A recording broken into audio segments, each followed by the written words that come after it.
आकलन संख्या 13 का सॉल्यूशन इस वीडियो में हम कर रहे हैं। तो साथियों ये आपके पेज नंबर 98 पर आया हुआ है। तो देखते हैं सबसे पहले 1 नंबर प्रश्न है जो निम्नलिखित गद्यांश को पढ़ करके रिक्त स्थानों के उत्तर देने हैं। तो यहाँ पर एक छोटा सा गद्यांश दे रखा है, इसको आपको पढ़ना है। अब इसके प्रश्न देखते हैं। झाड़ी का बहुवचन होगा झाड़ियाँ। शुद्ध वर्तनी वाला शब्द जो छांटना है आपको तन्मय।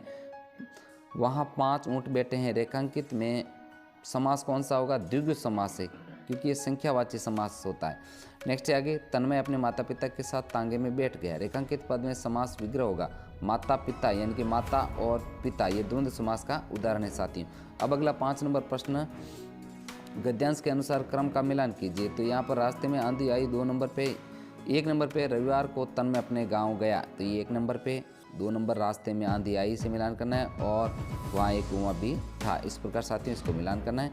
अब आगे है 6 नंबर प्रश्न, उक्त गद्यांश में से 2 प्रश्न बनाइए।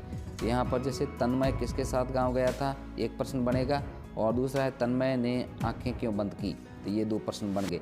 अब आगे 7 नंबर, आपके द्वारा की गई बस रेलगाड़ी की यात्रा का वर्णन अपने शब्दों में लिखी।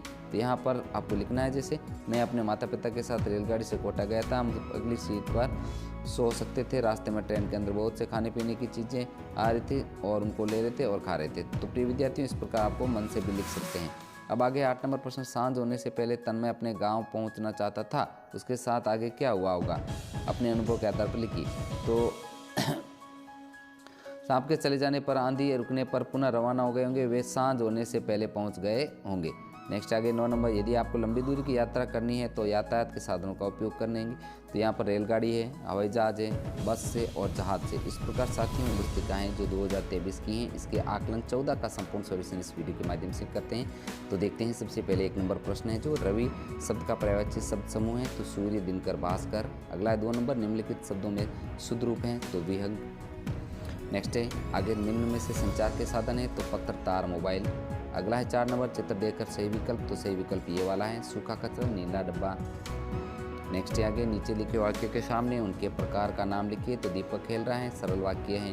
दिलकुश मेले में गया और जल्दी लौट आया, संयुक्त वाक्य है। जो लिख रहा है वह सीमा का भाई है, मिश्रित वाक्य है।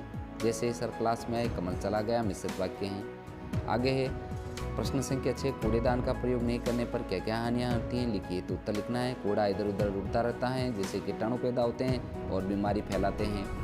नेक्स्ट है आगे 7 नंबर, कूड़ेदान से कूड़ा प्लस दान से मिलकर बना, इसी प्रकार शब्दों को बनाना है। तो ईमान धनदार, सब्जी धन वाला, नौका धन विहार और रसोई धन घर। इस प्रकार इसको पूर्ण करना है। आगे है आकलन 14 का सॉल्यूशन, इसी का जो प्रश्न संख्या 8 है।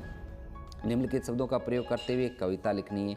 तो यहाँ पर कुछ शब्द हैं, इसके द्वारा कविता बनानी है। तो यहाँ पर बनाइए, लाल टमाटर वाला है, रोज़ सड़क पर आता है, गाजर मूली लाता है, तुमको भी बुलाता है, आम लगे हैं डाली डाली, घर लाता एक दिन माली, अच्छा लगता है अति मुझको, घर फैली हो हरियाली। इस प्रकार साथ ही एक छोटी सी कविता बनानी है इससे।